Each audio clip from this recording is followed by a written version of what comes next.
कोशिका झिल्ली प्यारे बच्चों जीवित होती है, यह लचीली होती है और एक दूसरे से बाहरी वातावरण से एक दूसरे को कोशिकाओं को अलग करती है। पुलिस कहा जाता है, जहां जहां पर भी प्रोटीन ये सब पड़ा रहेगा ऐसे जाएगा सू ऐसे गाड़ी लेके अपना हु करते हुए सब बैठा लाता है। ये पाई जा रही है क्या, न्यूक्लियोलस। ठीक है, इसके अंदर प्यारे बच्चों ये जालिका जैसी संरचना जो देखने को मिल रही है ये इसको बोलते हैं क्या, क्रोमेटिन।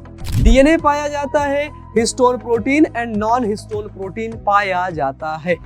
हेलो प्यारे बच्चों, नमस्कार, क्या हाल चाल है और कैसी चल रही है आपकी पढ़ाई। मुझे उम्मीद है कि आप सभी लोग बहुत अच्छे होंगे और नो डाउट बहुत अच्छे तरीके से पढ़ाई कर रहे होंगे। ठंडी आ गई है, बच के रहना, सुबह शाम कपड़े पहन के जाना, नहीं तो ठंडी लग जाएगी तो हालत खराब हो जाएगी। आज हम लोग पढ़ने वाले हैं अपना नया चैप्टर जिसका नाम है कोशिका यानी कि सेल। ठीक है, सेल चैप्टर से देखो ये चैप्टर है बहुत ज्यादा इंपॉर्टेंट, महत्वपूर्ण। और आज अपन लोग सीधे, है ना, फालतू की बात, नो बकवास, अपन लोग सीधे चैप्टर पे आते। कोशिका को आज हम लोग पढ़ने वाले हैं। भाई बड़ी खतरनाक चीज है, इतनी छोटी सी चीज ना पूरे दुनिया भर के वैज्ञानिकों को हिला करके रखी है। ठीक है, पूरे दुनिया भर के वैज्ञानिक ऐसे पीछे पड़ गए हैं इसी एक चीज के लिए, कोशिका के लिए।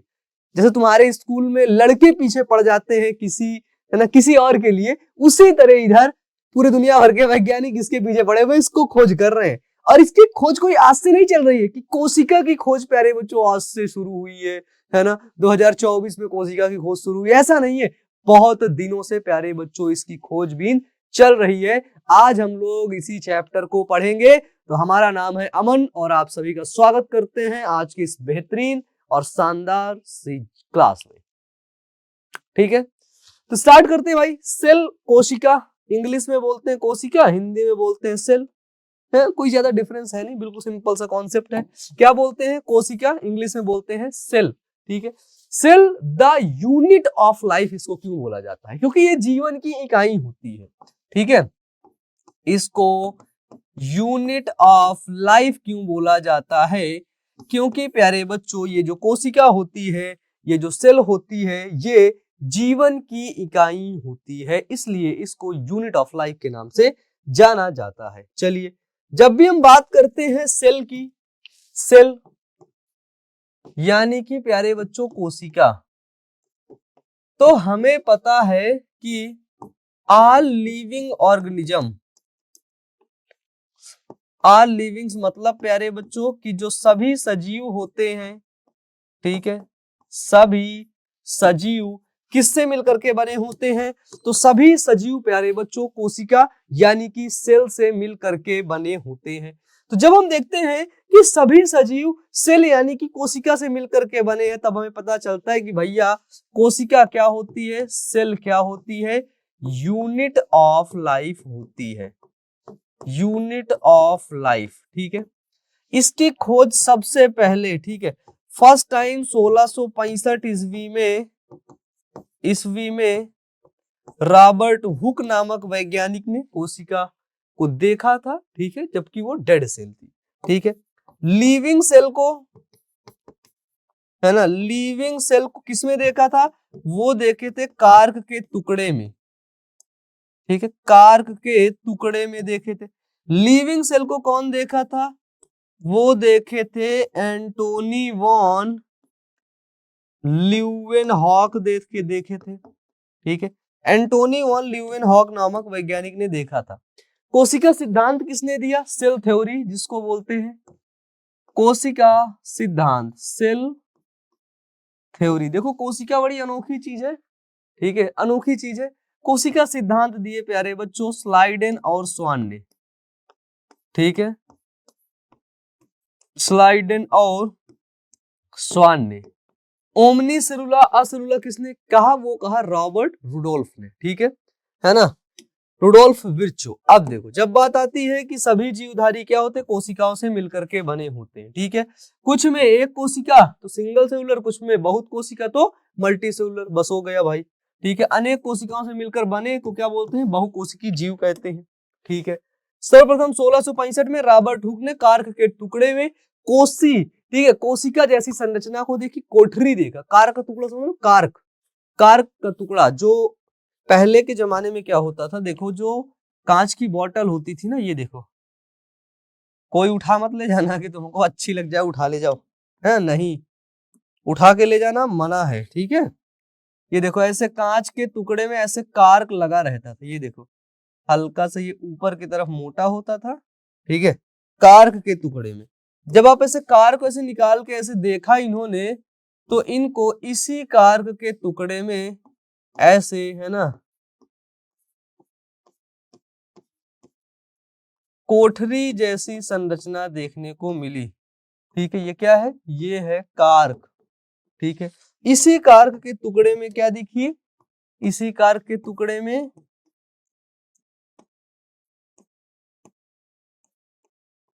कोठरी जैसी संरचना देखने को मिली। इसी को इन्होंने बोला क्या, सेलुला, जो बाद में बन गया क्या, सेल। डन। अब देखो क्या हो गया। सर्वप्रथम एंटोनी वन ल्यूवेनहॉक ने 1683 में, कब किया, 1683 में माइक्रोस्कोप में कोशिका यानी कि जीवाणु और लाल रुधिर कोशिका और आपकी प्रोटोजोआ, इनको देखा, ठीक है। रॉबर्ट ब्राउन ने 1831 में क्या किया, कोशिका के अंदर केंद्रक की खोज की। इन्होंने बताया कि भैया ये जो कोशिका होती है, ठीक है, ये जो सेल है, इस सेल के अंदर पाया जाता है क्या, न्यूक्लियस, ठीक है। ये है सेल, सेल यानी कि बाबू कोशिका, ठीक है। इस कोशिका के अंदर क्या होता है, केंद्रक, जिसको हम लोग क्या बोलते हैं, जिसको बोलते हैं भाई न्यूक्लियस, ठीक है। तो कोशिका के अंदर ही केंद्रक पाया जाता है, किसने बताया, वो बताए रॉबर्ट ब्राउन ने, ठीक है। ब्राउन और हुक में कंफ्यूज मत होना। रॉबर्ट ब्राउन केंद्रक की खोज किए थे, किसकी खोज, केंद्रक की खोज। केंद्रक की खोज करने वाले महान वैज्ञानिक का नाम क्या है रॉबर्ट ब्राउन है, महान वैज्ञानिक होते ही हैं, ठीक है। अब देखो, अब आ गए स्लाइडन और स्वान। ये देखो 1838 में मैथियास स्लाइडन ने बताया कि पौधे में विभिन्न प्रकार की कोशिकाओं से मिलकर के बना होता है, और 1938 में स्वान ने बताया कि जंतुओं का शरीर क्या होता है, सूक्ष्म कोशिकाओं से मिलकर के बना होता है। इन्होंने क्या किया, कोशिका सिद्धांत को प्रस्तुत किया, ठीक है। कोशिका के ऊपर एक पतली परत होती है जिसे जीव द्रव्य झिल्ली या फिर प्रोटोप्लाज्मिक मेम्ब्रेन कहते हैं, ठीक है। स्वान स्लाइडन जर्मन के वैज्ञानिक थे और स्वान ब्रिटिश के वैज्ञानिक थे, ठीक है। फिर इन्होंने क्या दिया, स्लाइडन और स्वान ने कोशिका सिद्धांत को प्रस्तुत किया। इन्होंने बताया कि सभी जीव कोशिका व कोशिका उत्पाद के बने होते हैं। जितने भी सजीव हैं, ठीक है, वो सभी कोशिका से या फिर कोशिका के उत्पाद से, प्यारे बच्चों, मिलके बने होते हैं। फिर उन्होंने बताया कि सभी जीव की उत्पत्ति एक कोशिका से होती है, ठीक है। सभी कोशिका मिलकर एक साथ काम करती हैं, जिसके फलस्वरूप जीव बनता है। यानी कि मेरे शरीर में, आपके शरीर में, आपके घर के बगल में जो कुत्ता रहता है उसके शरीर में कोशिकाएं होती हैं, और वो सभी कोशिकाएं एक साथ मिल करके काम करती है, तभी प्यारे बच्चों एक जीव बनता है, ठीक है। अगर वो कोशिकाएं एक साथ मिल करके काम ना करें तो प्यारे बच्चों जीव नहीं बनेगा, ये चीज याद रखना, ठीक है। चलिए अब हम लोग बात करते हैं कोशिका का आकार। तो जब हम कोशिका के आकार को देखते हैं भाई, ठीक है, तो कोशिका का आकार कम से कम 0.1 माइक्रोमीटर का होता है प्यारे बच्चों, ठीक है। सबसे छोटी कोशिका हमको देखने को मिलती है माइकोप्लाज्मा, ठीक है। वर्ल्ड की सबसे छोटी सेल, स्मॉलेस्ट सेल क्या है, माइकोप्लाज्मा है। सबसे बड़ी कोशिका कौन है, सबसे बड़ी कोशिका है ऑस्ट्रिच एग, यानी कि शुतुरमुर्ग का अंडा होता है प्यारे बच्चों, ठीक है। जीवाणु कोशिका 3 से 5 माइक्रोन की होती है, ठीक है। लाल रक्त कोशिका का व्यास कितना होता है, 7.0 माइक्रोमीटर, ठीक है ना, माइक्रोमीटर हो गया। मानव शरीर की सर्वाधिक लंबी कोशिका, ह्यूमंस की सबसे लॉन्गेस्ट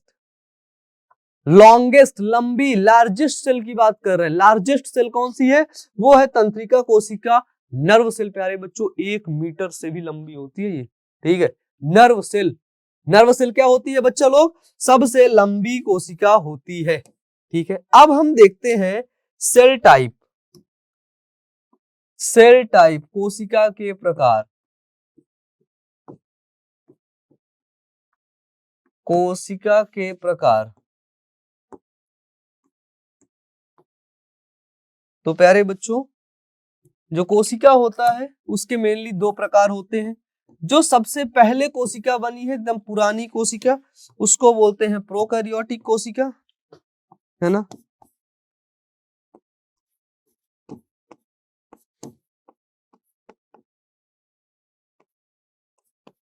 प्रोकैरियोटिक कोशिका।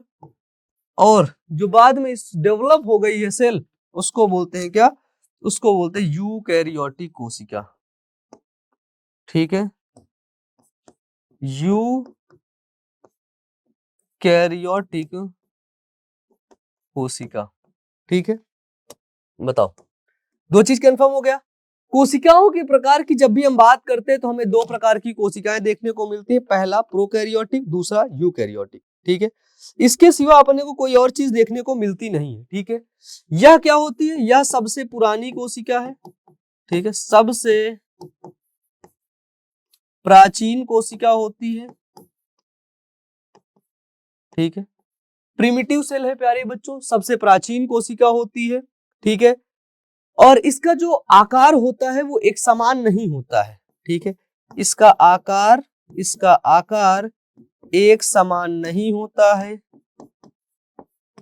एक समान नहीं होता है। ठीक है, इसका आकार भी एक समान नहीं होगा। सबसे प्राचीन होगी, या छड़ाकार हो सकती है, गोलाकार हो सकती है, ठीक है, रॉड शेप हो सकती है, रॉड शेप हो सकती है ना, राउंड शेप हो सकती है।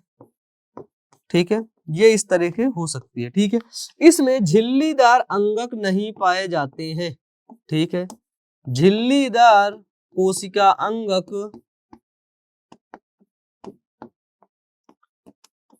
अंगक नहीं पाए जाते हैं, है ना। ऐसे कोशिका अंग जिनमें झिल्लियां पाई जाती हैं वो इसमें नहीं पाए जाते हैं। और अगर सबसे जरूरी बात प्यारे बच्चों देखें, गाल्जी काय, माइटोकॉन्ड्रिया, एंडोप्लाज्मिक रेटिकुलम, ये सब इसमें क्या होते हैं? प्रोकैरियोटिक सेल के अंदर ये सभी एब्सेंट होते हैं। ठीक है, झिल्लीदार अंगक है, ये झिल्लीदार अंगक होते हैं। ठीक है, प्रोकैरियोटिक सेल। ठीक है, प्रोकैरियोटिक सेल। ठीक है, माइटोकॉन्ड्रिया, गाल्जी काय, एंडोप्लाज्मिक रेटिकुलम, लिख सकते हो तो लिख लो भाई यहाँ पे। ठीक है, माइटोकॉन्ड्रिया,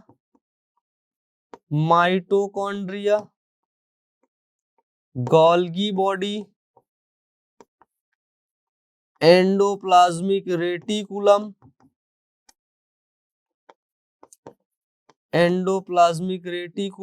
ठीक है, चलो, ETC। ठीक है, क्लोरोप्लास्ट हो गया। ETC क्या होते हैं? एब्सेंट होते हैं। एब्सेंट मींस इसमें पाए ही नहीं जाते हैं प्रोकैरियोटिक कोशिका में। ठीक है, और सबसे बड़ी बात होती है कि इसमें राइबोसोम कौन सा पाया जाता है? राइबोसोम। तो इसमें प्यारे बच्चों 70S टाइप का राइबोसोम देखने को मिलता है, 70S प्रकार का राइबोसोम देखने को मिलता है। अगर हम बात करें कि बताओ प्रोकैरियोटिक कोशिका का एक हमको एग्जाम्पल दे दो, ऐसा कौन सा जीव है जिसमें प्रोकैरियोटिक कोशिका पाई जाती है? एग्जाम्पल आएगा प्यारे बच्चों, बैक्टीरिया, जीवाणु। ठीक है, साइनोबैक्टीरिया, ETC।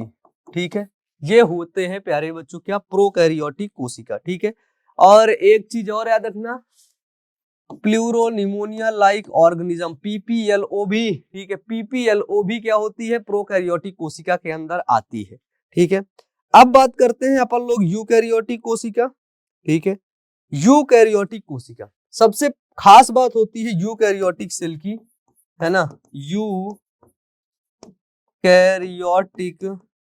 सेल की, या विकसित कोशिका होती है। विकसित कोशिका यानी कि यह डेवलप्ड सेल होती है बच्चा लोग। इसके बाद क्या देखते हैं? ठीक है, इसका केंद्रक भी विकसित होता है, केंद्रक विकसित होता है। ठीक है, झिल्लीदार अंगक पाए जाते हैं इसमें।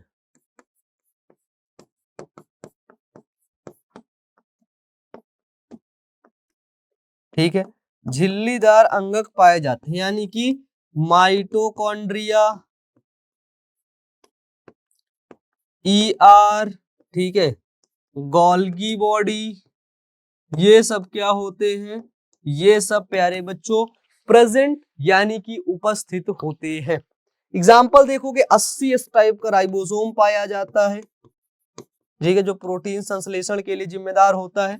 इसका एग्जाम्पल क्या होगा, है ना, इसका एग्जाम्पल है प्लांट, है ना, PLANT, plant and animal cell, ठीक है। प्लांट एंड एनिमल सेल में प्यारे बच्चों क्या होती है, यूकैरियोटिक कोशिका पाई जाती है। बताओ क्लियर है भाई, यहां तक क्लियर हो जाना चाहिए, आपको डिफरेंस पता चल जाना चाहिए प्रोकैरियोटिक और यूकैरियोटिक कोशिका के अंदर, ठीक है, ठीक है। प्रोकैरियोटिक और यूकैरियोटिक कोशिका का डिफरेंस आप सभी लोगों को अब पता चल जाना चाहिए, ठीक है। अब देखो, अब हम लोग अगर बात करते हैं तो हम जब भी बात करते हैं किसकी, कोशिका की, तो कोशिका में हमको देखने को मिलता है दो चीज, ठीक है। एक होती है क्या, जिसको बोलते हैं कोशिका भित्ति, दूसरा होता है जीव द्रव्य, ठीक है। कोशिका जो होती है सेल, उसमें मेनली दो चीज देखने को मिलती है, ठीक है, कोशिका भित्ति और दूसरा क्या है, वो है प्यारे बच्चों जीव द्रव्य, ठीक है। एक है कोशिका भित्ति, दूसरा क्या होता है, जीव द्रव्य, ठीक है। इसको हम लोग प्लाज्मा झिल्ली के नाम से भी जानते हैं, किस नाम से, तो इसको हम लोग प्यारे बच्चों प्लाज्मा झिल्ली के नाम से भी जानते हैं। सेल वॉल, जिसको क्या बोलते हैं, कोशिका भित्ति, है ना, सेल वॉल, ठीक है। कोशिका के अंदर कोशिका भित्ति पाई जाती है, ठीक? दो चीजों से मिलकर के बना होता है, जीव द्रव्य में दो चीजें पाई जाती हैं। पहला जिसको बोलते हैं कोशिका द्रव्य, कोशिका द्रव्य, साइटोप्लाज्म, ठीक है। दूसरा जिसको बोलते हैं क्या, केंद्रक यानी कि न्यूक्लियस, ठीक है। जीव द्रव्य को क्या बोलते हैं, इसको बोलते हैं प्रोटोप्लाज्म। क्या बोलते हैं बच्चे, इसको बोलते हैं प्रोटोप्लाज्म, ठीक है। दो चीजें हमने देख लिया। तो कोशिका, मान लो ये कोशिका है, तो सबसे बाहर क्या हो गई, कोशिका भित्ति हो गई, ठीक है। उसके अंदर क्या है, उसके अंदर उसका जीव द्रव्य है, प्रोटोप्लाज्म है। प्रोटोप्लाज्म दो चीजों से मिलकर के बना है, साइटोप्लाज्म कोशिका द्रव्य और होता है क्या, केंद्रक, ठीक है। केंद्रक के अंदर क्या होगा, केंद्रक के अंदर होती है न्यूक्लियोलस केंद्रिका, केंद्रिका, फिर केंद्रक झिल्ली, केंद्रक झिल्ली और क्रोमैटिन या फिर गुणसूत्र जिसको बोलते हैं, वो होता है केंद्रक के अंदर, ठीक है। बाकी जो सब चीजें होती हैं वो होती है किसके अंदर, कोशिका द्रव्य के अंदर, यानी कि इसके अंदर होती है जीव द्रव्यीय रचनाएं, ठीक है, जीव, है ना, द्रव्यीय रचनाएं होती हैं, ठीक है। जीव द्रव्यीय रचनाएं होती हैं जो जीव द्रव्य में पाई जाती है। ये लिविंग होती है, लिविंग मीन्स बाबू सजीव होती है। कौन कौन सी होती हैं, जैसे हम लोग देखते हैं एंडोप्लाज्मिक रेटिकुलम, एंडोप्लाज्मिक रेटिकुलम, अंतःप्रद्रवी जालिका, ठीक है, Golgi body, Golgi body, mitochondria, mitochondria, ribosome, ribosome हो गया, प्लास्टिड हो गया, वैक्यूल हो गया, वैक्यूल मतलब रिक्तिका हो गया, राइबोसोम मतलब राइबोसोम बोलते हैं, माइटोकॉन्ड्रिया मतलब माइटोकॉन्ड्रिया बोलते हैं, प्लास्टिड को लवक बोलते हैं, है ना, वैक्यूल को रिक्तिका बोलते हैं, ठीक है। ये सब चीजें इसमें पाई जाती हैं, ठीक है। चलो, है ना, और आपका इसमें एक मेन चीज होता है जिसको क्या बोलते हैं, लाइसोसोम भी पाया जाता है, ठीक है। बाकी प्यारे बच्चों कोशिका द्रव्य के अंदर, है ना, कुछ मेटाट्यूब्यूल्स टाइप में पाई जाती है, कुछ नॉन लिविंग चीजें पाई जाती है, ठीक है, कुछ, है ना, नॉन लिविंग चीजें, जैसे प्यारे बच्चों, जैसे फैटी एसिड हो गया, ठीक है। फैटी फैटी मॉलिक्यूल है ना, फैट के कण, वसा के कण है ना, वसा के कण, ये सब क्या होते हैं, नॉन लिविंग चीजें इसके अंदर पाई जाती हैं। बताओ, यहां तक कॉन्सेप्ट क्लियर हो गया? देन अपन लोग आगे बढ़ते हैं। ठीक है, अगर यहां तक क्लियर हो गया है तो ठीक है, बताओ भाई, बताओ भाई। वसा के कण हो गया, तेल के कण हो गए, ये सब इसी में पाए जाते हैं। ठीक है, चलो अब अपन लोग बात करते हैं, अपन लोग प्यारे बच्चों बात करते हैं वसा के कण, है ना, तेल के कण, रसधानी शायद इसी में रख देते हैं ना, नॉन लिविंग होती है, वैक्यूल को, हाँ घुमा दो इधर ही। अब देखो, अब बात करते हैं किसकी, कोशिका झिल्ली की।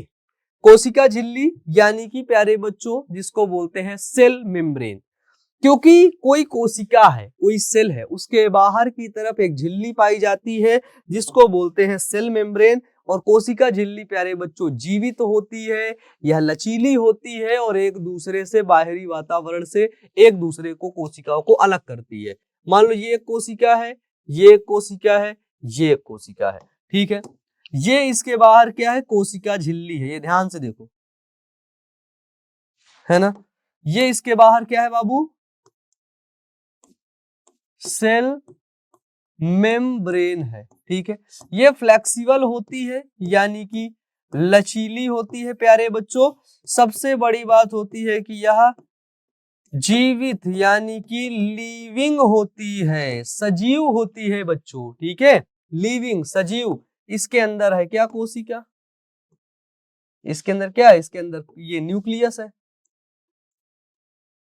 डन, डन प्यारे बच्चों। हमने क्या देखा कि यह कोशिका भित्ति जीवित झिल्ली होती है, लचीली होती है, यह एक कोशिका को दूसरे से तथा बाहरी वातावरण से क्या करती है, अलग करती है। ठीक है, 1935 में डैनियली एंड डेविडसन ने, किसने, डैनियली एंड डेविडसन ने बताया कि कोशिका झिल्ली वसा प्रोटीन यानी कि लाइपोप्रोटीन की मिलकर के बनी होती है। ठीक है, तो cell membrane made up made up lipoprotein.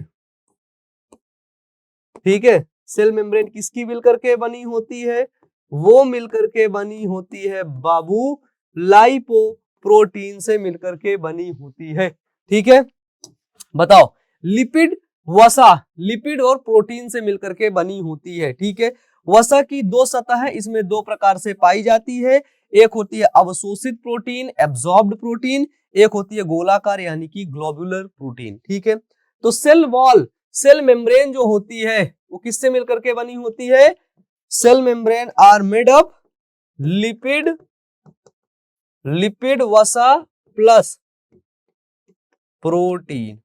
ठीक है, तो वसा प्लस प्रोटीन से मिलकर के बाबू बनी होती है। ठीक है, अब देखते हैं आगे, आगे क्या देखने को मिलता है, आगे देखने को मिलता है बच्चे, ठीक है, फ्लूइड मोजेक मॉडल की। ठीक है, तरल मोजेक मॉडल। ठीक है, तरल mosaic model, fluid mosaic model को किसने प्रस्तुत किया, ठीक है, उसको किया सिंगर व निकोलसन ने, इसको प्रस्तुत किया, इसको हिंदी में बोलते हैं तरल किरमीर नमूना। ठीक है, इस मॉडल के अनुसार दो फास्फोलिपिड अणुओं की परतें, दो फास्फोलिपिड अणु है, उनकी जो परतें हैं उनके बीच बीच में गोलाकार प्रोटीन रहता है, अर्थात वसा एवं प्रोटीन मोजेक के रूप में उपस्थित रहता है। ठीक है, जो वसा होती है, जो प्रोटीन होता है, वो मोजेक के रूप में उपस्थित रहता है। जीव द्रव्य झिल्ली से अणुओं का परिवहन होता है, क्या होता है, जो जीव द्रव्य झिल्ली होती है उससे जो मॉलिक्यूल से जो अणु है उनका परिवहन होता है, और यह झिल्ली इसके दोनों तरफ मिलने वाले अणुओं के लिए चयनित पारगम्य होती है। ठीक है, सेलेक्टिव परमेबल मेम्ब्रेन, चयनित पारेग्राम, जिसको चयन करेगी उसी को जाने देगी, जिसका चयन नहीं करेगी उसको बाहर नहीं जाने देगी। ठीक है, चलो भाई, आपने बोल दिया, ठीक है। अब बात करते हैं कोशिका भित्ति की। ठीक है, कोशिका भित्ति जिसको बोलते हैं सेल वॉल, सेल वॉल। देखो, सभी कोशिका में जरूरी नहीं होता कि कोशिका भित्ति पाई जाए, याद रखना, ठीक है। जितनी भी कोशिकाएं हैं, ठीक है,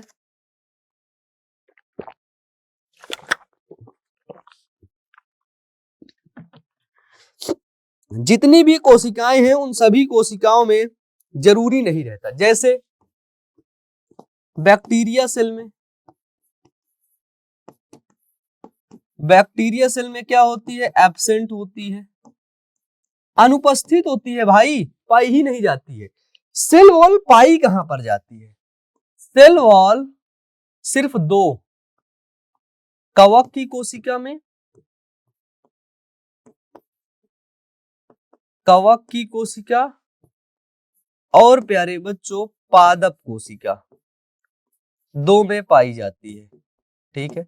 सेल वॉल, ठीक है, फंजाई में पाई जाती है, फंजाई सेल में, और आपकी प्लांट सेल में पाई जाती है, ठीक है। फंजाई सेल की कोशिका भित्ति किससे मिलकर के बनी होती है? वो काइटिन से मिलकर के बनी होती है, काइटिन एंड पॉलीसेकेराइड से, ठीक है। पादप कोशिका की कोशिका भित्ति किससे मिलकर के बनी होती है? मेड अप सेल्यूलोज, ठीक है। किससे मिलकर के बनी है? वो बनी है प्यारे बच्चों सेलुलोज से मिलकर के, ठीक है। तो जो पादप कोशिका की कोशिका भित्ति होती है वो प्यारे बच्चों सेलुलोज से मिलकर के बनी होती है, हेमी सेलुलोज से, पेक्टिन से मिलकर के बनी होती है, ठीक है ना भाई। चलो, सेलुलोज हो गया, हेमी सेलुलोज हो गया, पेक्टिन हो गया, ठीक है। लिख सकते हो सेलुलोज, ठीक है, hemicellulose, Hemy cellulose,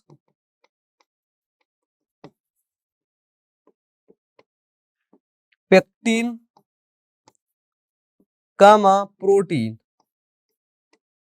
protein आदि से मिलकर के क्या होती है? बनी होती है, ठीक है।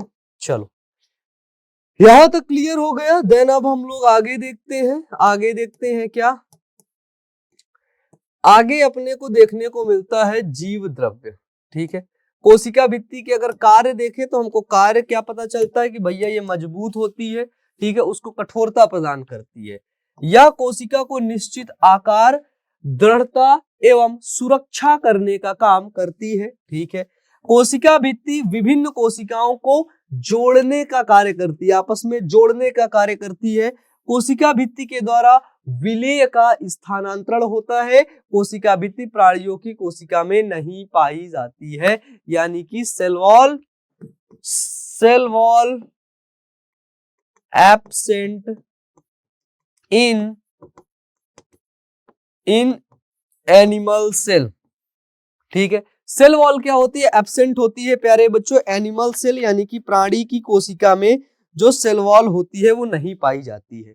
चलिए, अब हम लोग बात करते हैं जीव द्रव्य की, ठीक है। जो प्रोटोप्लाज्म होता है जीव द्रव्य दो चीजों से मिलकर के बना होता है, साइटोप्लाज्म और न्यूक्लियोप्लाज्म। यहाँ पे शायद कहीं होगा, क्या है कि जीव द्रव्य दो चीजों से मिलकर के बना है, ठीक है। साइटोप्लाज्म जिसको बोलते हैं साइटोसोल, एक होता है न्यूक्लियोप्लाज्म, ठीक है। जहां पर तुमको प्रोटोप्लाज्म दिखेगा, ठीक है, तुरंत तुम बता देना दो, क्या? एक है आपका साइटोप्लाज्म और दूसरा क्या है? वो है आपका न्यूक्लियोप्लाज्म, ठीक है। एक है क्या बाबू? साइटो, दूसरा है न्यूक्लियो। साइटोप्लाज्म जो कोशिका द्रव्य में पाया जाता है, कोशिका द्रव्य बोलते हैं इसको, कोशिका द्रव्य, और केंद्रक के अंदर पाए जाने वाले द्रव्य को बोलते हैं केंद्रक द्रव्य।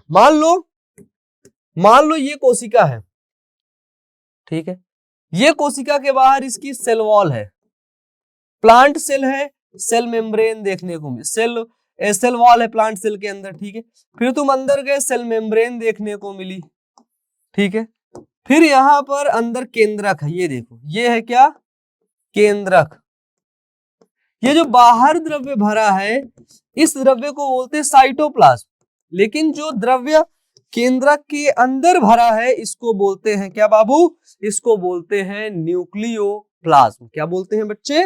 न्यूक्लियोप्लाज्म, ठीक है। अब देखो, अब बात आती है क्या, अब ये बिल्कुल सिंपल सा बात है, क्या है कि जो न्यूक्लियोप्लाज्म, जो साइटोप्लाज्म होता है, साइटोप्लाज्म के अंदर ही है ना ये सब चीजें पाई जाती। कौन सी, ध्यान से देखो, जो साइटोप्लाज्म है, ठीक है, जो आपका कोशिका द्रव्य होता है बच्चे, इसी कोशिका द्रव्य के अंदर पाया जाता है क्या, एंडोप्लाज्मिक रेटिकुलम, एंडोप्लाज्मिक रेटिकुलम, इसी के अंदर पाया जाता है माइटोकॉन्ड्रिया, इसी के अंदर पाया जाता है गोल्गी बॉडीज, है ना, इसी के अंदर प्यारे बच्चों पाया जाता है क्या, राइबोसोम, ठीक है, इसी के अंदर प्यारे बच्चों पाया जाता है क्या, वैक्यूल, ये सब चीजें इसी के अंदर पाया जाता है क्या, प्लास्टिड, ये सब चीजें इसी के अंदर यानी कि साइटोप्लाज्म कोशिका द्रव्य के अंदर पाई जाती हैं, ठीक है। इसको बोलते हैं क्या, इसको बोलते हैं अंतः प्रदयी जालिका, ठीक है, इसको क्या बोलते हैं, माइटोकॉन्ड्रिया,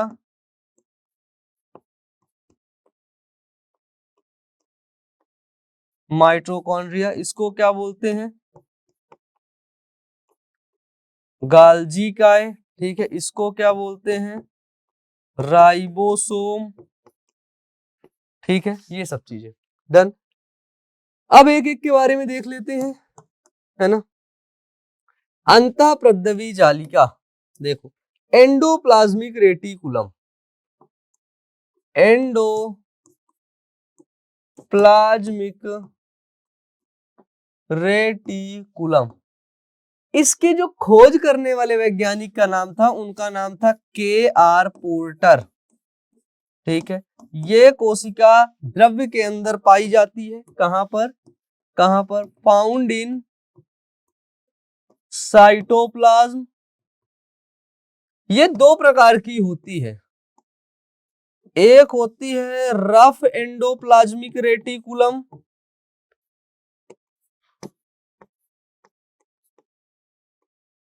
ठीक है, इसके ऊपर क्या होते हैं, तो इसके ऊपर से दाने दाने होते हैं, ऐसे दाने दाने, ठीक है, रफ एंडोप्लाज्मिक रेटिकुलम। खुरदुरी अंतः प्रदवी जालिका, खुरदुरी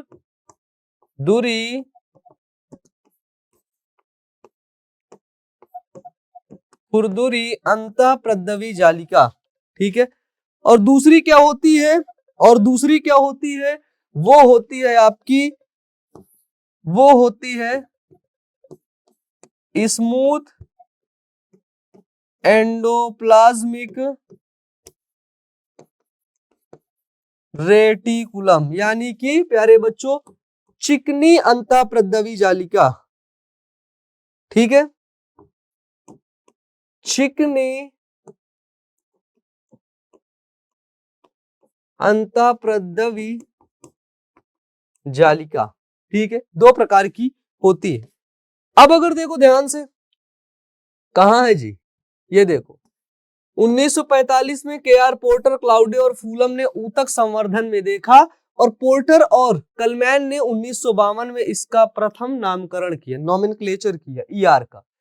यूकैरियोटिक कोशिका में कोशिका द्रव्य में चपटे आपस में जुड़े थैली युक्त महीन नलिकाओं का एक जाल जैसा तंत्र होता है, यह संपूर्ण कोशिका द्रव्य में पाया जाता है, ठीक है ना। इसके बाद अंतःप्रदवी जालिका केवल प्रोकैरियोटिक व स्तन के परिपक्व लाल रुधिर कण को छोड़ करके, ठीक है, सभी कोशिकाओं में पाया जाता है, ठीक है ना। चलो,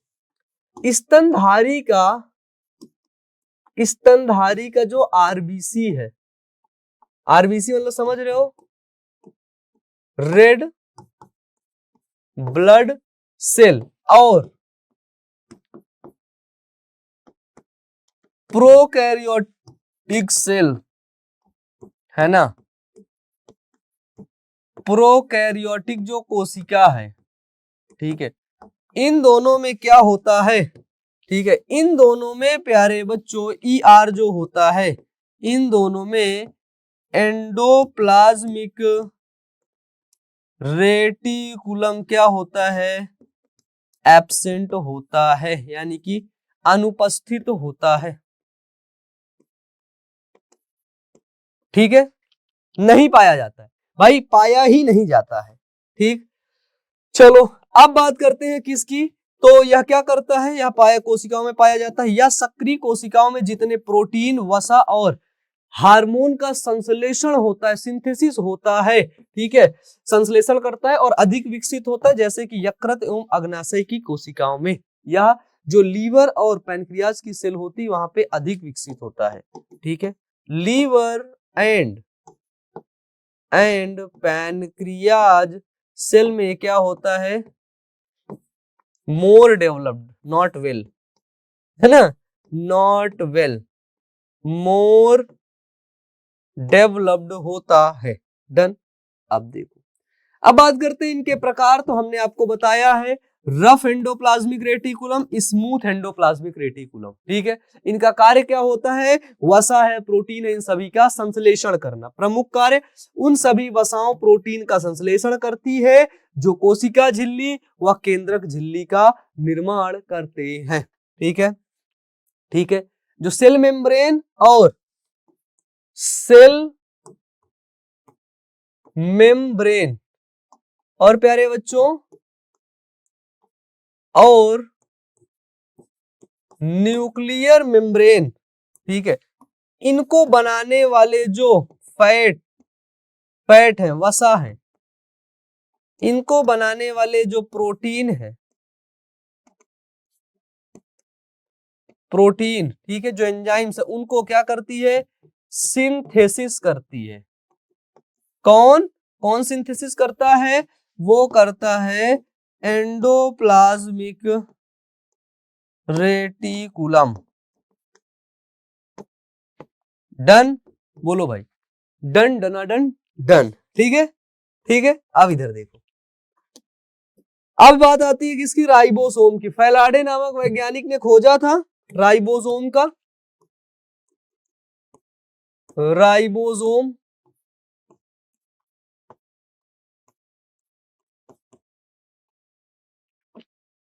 है ना, फैलाडे नामक वैज्ञानिक ने खोजा था इसको। ठीक है, राइबोसोम का फंक्शन अगर देखें क्या होता है, वो इस उसको ये करता है क्या, प्रोटीन सिंथेसिस। ठीक है, इसको प्यारे बच्चों, इसको हम लोग ए प्रोटीन फैक्ट्री के नाम से भी जानते हैं, प्रोटीन फैक्ट्री, इसी राइबोसोम को किस नाम से, ऑल्सो नोन एज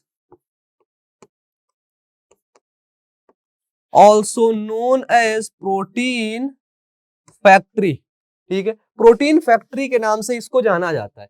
अगर इसके टाइप देखें तो राइबोसोम मेनली दो प्रकार के होते हैं, एक होता है 70S, एक होता है 80S। ठीक है, 70S टाइप का जो राइबोसोम होता है ये प्रोकैरियोटिक सेल में पाया जाता है, और ये कहां पर पाया जाता है, ये प्यारे बच्चों यूकैरियोटिक सेल में पाया जाता है। ठीक है, तो 70S प्रकार का जो राइबोसोम होता है वो प्रोकैरियोटिक सेल में पाया जाता है, और जो 80S प्रकार का राइबोसोम होता है वो यूकैरियोटिक कोशिकाओं में पाया जाता है। क्लियर है भाई, यहां तक बताओ, यहां तक एक एक कॉन्सेप्ट, एक एक टॉपिक आप सभी लोगों को क्लियर है, और प्यारे बच्चों होने भी चाहिए।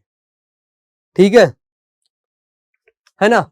पूछोगे यहां पर ये यस क्या होता है, यस, यस को बोलते हैं स्वेडबर्ग यूनिट। ठीक है, यह योग्य नहीं होता है, योग्य नहीं होता है, एडिटिव नहीं होता है ये। ठीक है, कि आप इसको जोड़ दो, कहीं मिले तो इसको जोड़ दो, है, जोड़ा नहीं जाता है, क्योंकि जो 70S प्रकार का राइबोसोम होता है वो 30S प्लस 50S से मिलकर के बना होता है। ये यस है, यस, 30S और 50S से मिल करके बनता है कौन, आपका 70S वाला राइबोसोम। ठीक है, और 40 से 60, 40S प्लस 60S से मिलकर के कौन बनता है, 80S राइबोसोम। जोड़ोगे तो क्या होगा, 6 4 10 100S हो जाएगा। चलो, अगर कहीं यस पूछे तो बता देना ये स्वेडबर्ग यूनिट होती है, ये एडेटिव नहीं होती है कि आपका मन किया आपने इसको जोड़ दिया। ठीक है, आप इसको प्यारे बच्चों जोड़ नहीं सकते हैं। ठीक है, चलो 1953 में पैलेड नामक वैज्ञानिक ने, ठीक है, पैलेड नामक वैज्ञानिक ने इसकी खोज की थी। कब? 1953 में किसने, है ना, पैलेड नामक साइंटिस्ट ने इसको खोजा था। इसको आपको ध्यान से देखना है, लिखना है, आप कर सकते हैं। ठीक है, चलो अब बात आती है प्यारे बच्चों किसकी, बात आती है हाँ गोल्गी बॉडी की, गाल्जी काय, है ना, गोल्गी बॉडीज। इसको प्यारे बच्चों गोल्गी ऑपरेटस के नाम से भी कई जगहों पर जाना जाता है। ठीक है, इसकी खोज करने वाले वैज्ञानिक का नाम था कैमिलो गाल्जी। 1898 ईस्वी में, ठीक है ना, कैमिलो गाल्जी ने, ठीक है,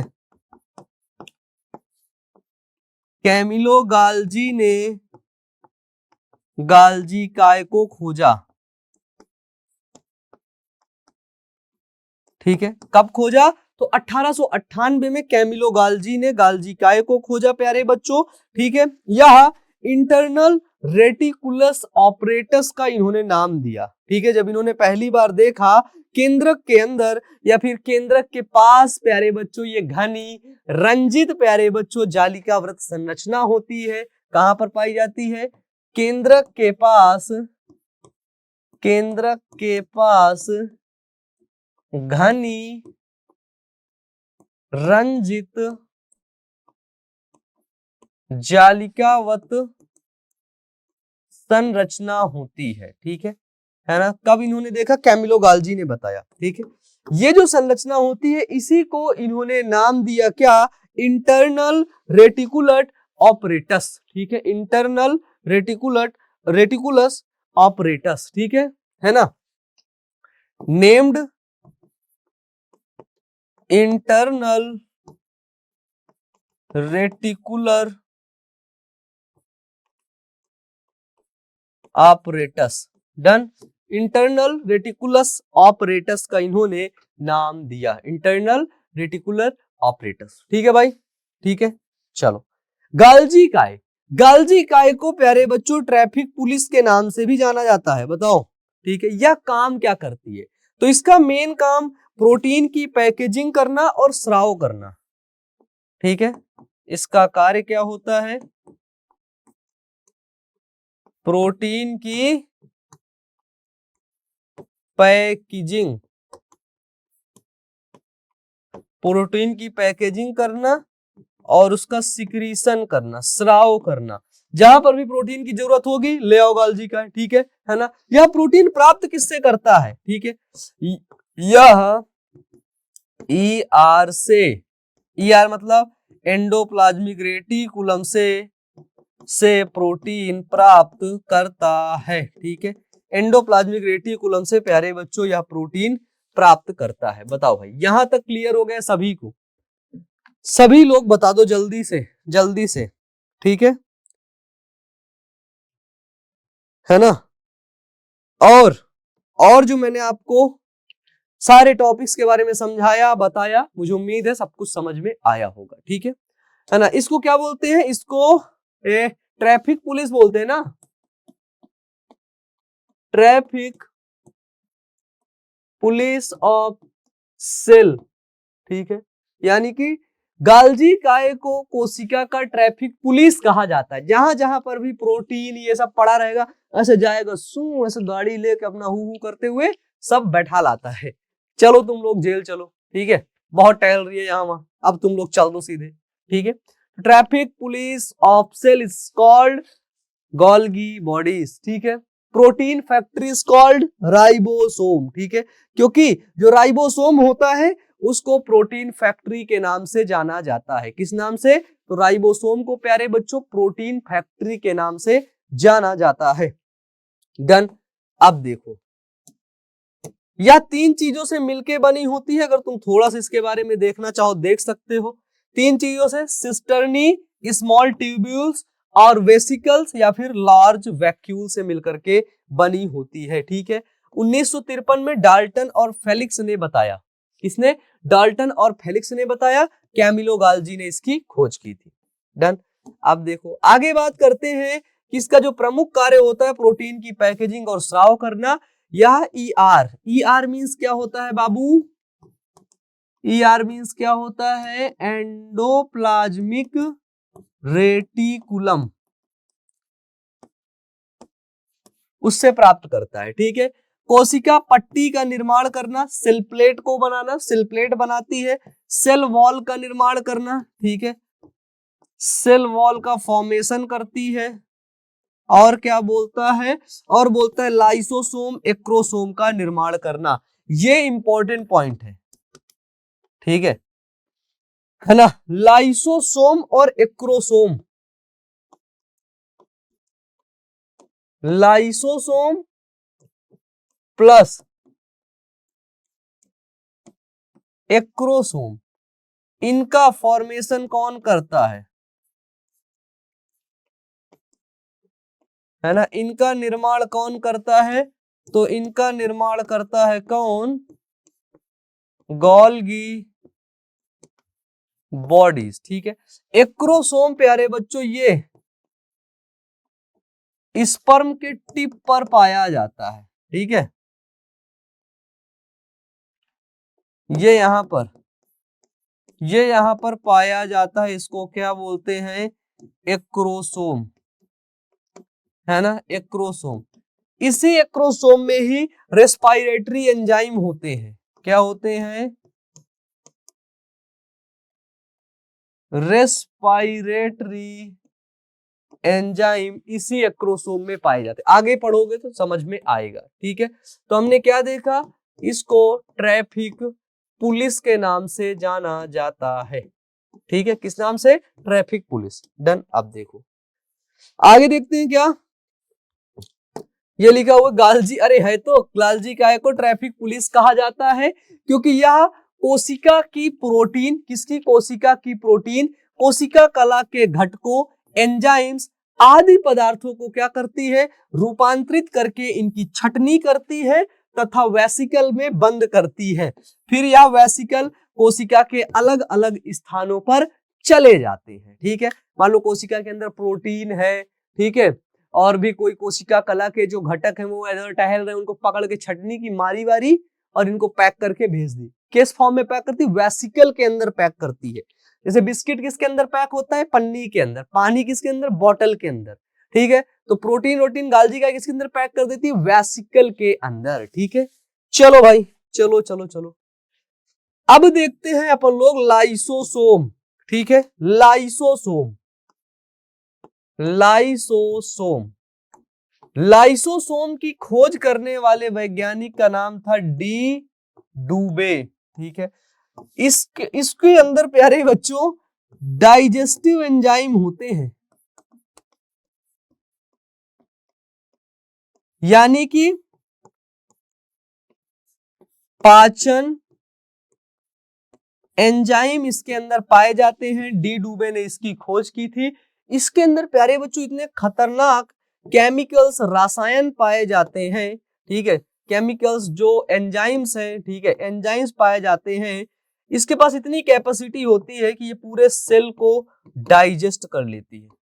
पूरे सेल को सोचो, अगर लाइसोसोम फट जाए ना तो पूरे कोशिका का पाचन कर सकती है। कौन? लाइसोसोम। ठीक है। लाइसोसोम पूरे कोशिका तक का पाचन कर सकती है। ठीक है। चलो भाई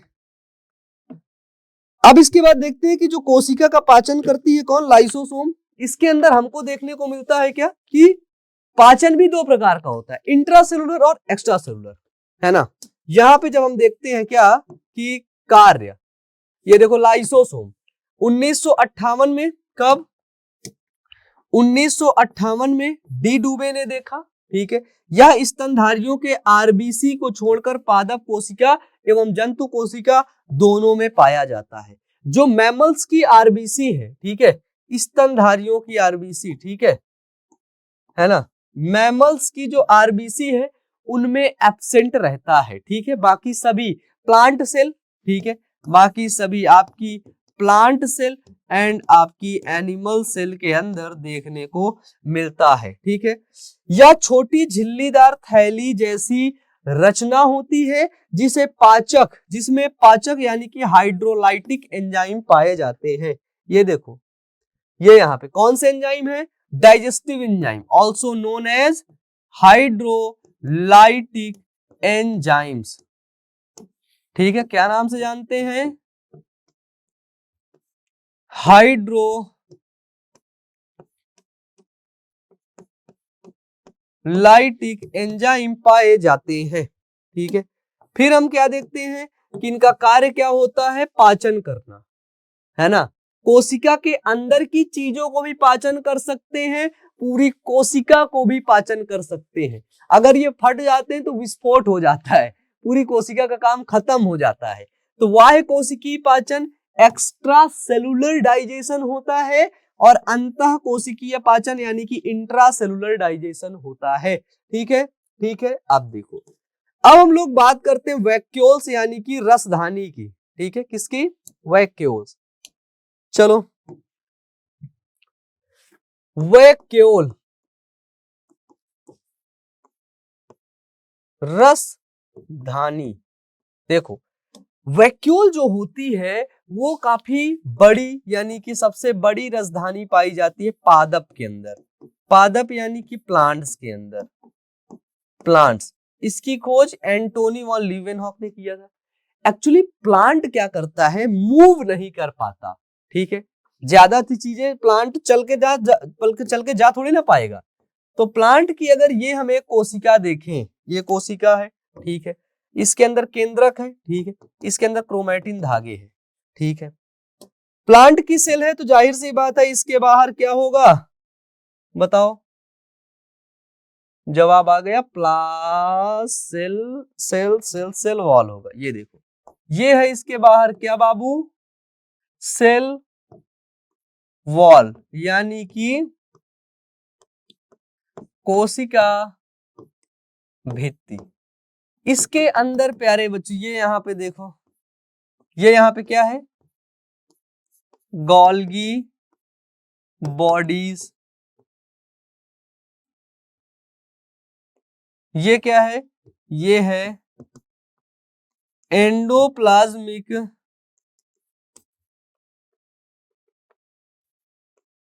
रेटिकुलम। ये देखो, ये क्या है? ये है आपका राइबोसोम, ठीक है। ये पूरी जो संरचना है ये क्या है? ये है साइटोसोम, साइटोप्लाज्म यानी कि कोशिका द्रव्य है। डन भाई, कोशिका द्रव्य है, ठीक है। इसी कोशिका द्रव्य के अंदर ये सब पाए जा रहे हैं। फिर हमने क्या देखा कि इसके अंदर पाया गया, ये देखो है क्या?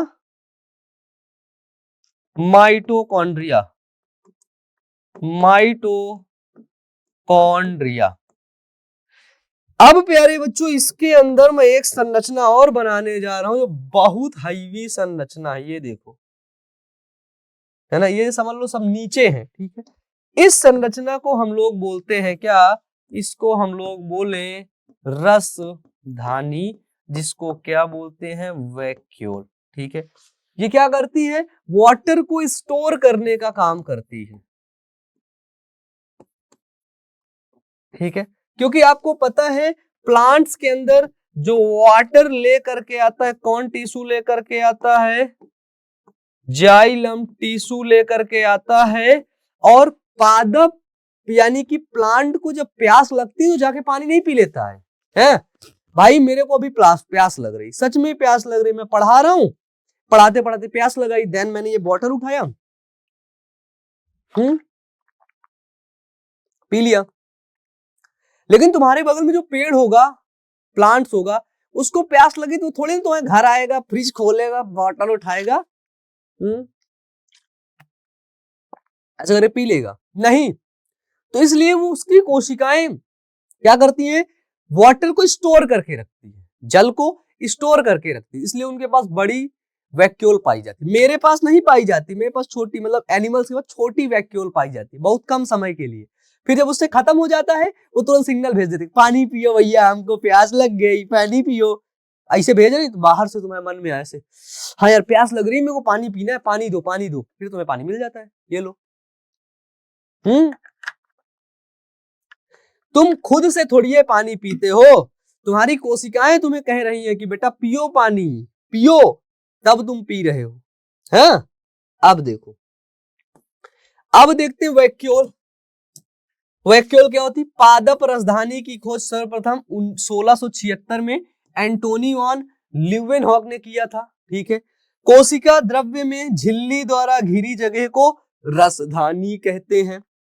पादप कोशिका में यह कोशिका का 90% स्थान घेरता है।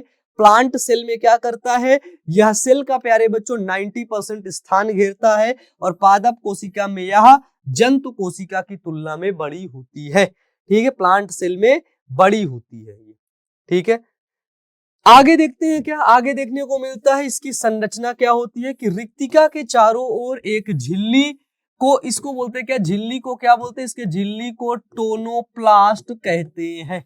बाहर के चारों ओर जो वैक्यूल है, ठीक है, वैक्यूल है, उसके बाहर जो झिल्ली होती है उसको क्या बोलते हैं, टोनोप्लास्ट बोलते हैं। ठीक है, अमीबा में संकुचलशील रसधानी उत्सर्जन के लिए आवश्यक है, और आद्य जीव में खाद्य रसधानी का निर्माण खाद्य पदार्थों के निगलने के लिए प्यारे बच्चों किया जाता है। ठीक है, किया जाता है। अब बात आती है किसकी, माइटोकॉन्ड्रिया की, है ना। इसको ऐसे ही लिखते हैं बच्चों,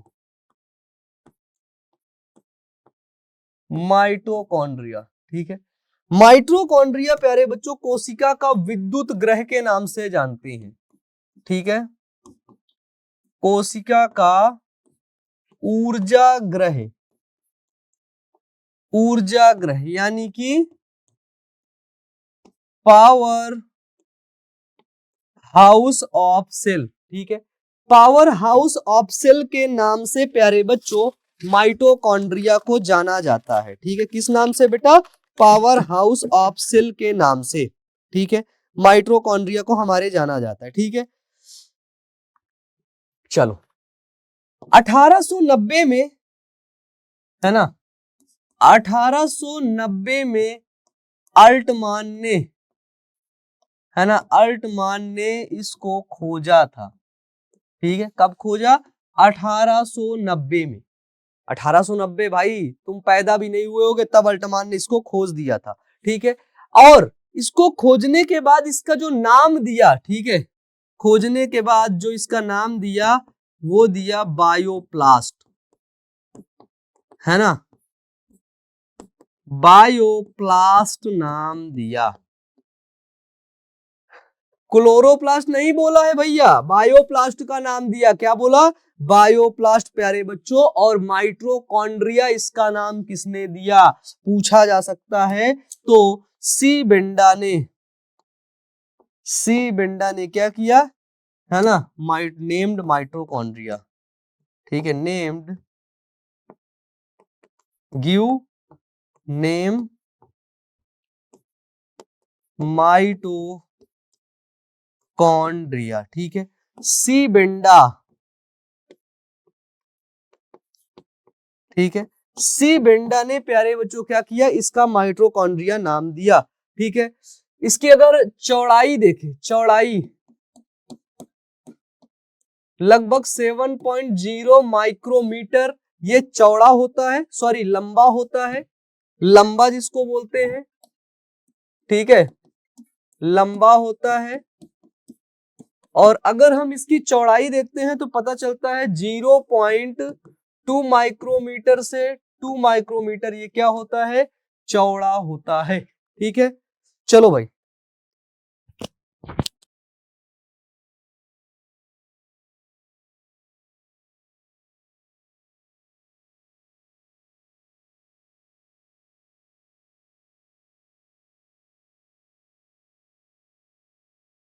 चलिए, हाँ, तो चलिए हमने क्या देखा यहाँ पे, हमने देखा कि जो माइटोकॉन्ड्रिया है, ठीक है, जो हमारा माइटोकॉन्ड्रिया है उसको हमने देख लिया भैया, यह कोशिका के अंदर पाया जाता है, तस्तरी नुमा और बेलनाकार होता है। अगर इसका आकार देखोगे तो कैसा होता है, शेप कैसा होता है, वो होता है बाबू तस्तरी नुमा, प्लेट, लाइक प्लेट, ठीक है, और कैसा होता है, और होता है बेलनाकार, ठीक है।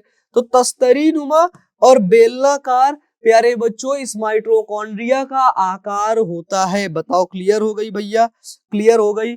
इसके अंदर, माइटोकॉन्ड्रिया के अंदर प्यारे बच्चों, ठीक है, ऐसे फिंगर लाइक प्रोजेक्शंस पाए जाते हैं। ये देखो, फिंगर लाइक प्रोजेक्शन, ऐसे अंगुली नमा प्यारे बच्चों उभार पाए जाते हैं, जिन्हें क्रिस्टी बोलते हैं, ठीक है, क्रिस्टी, ठीक है।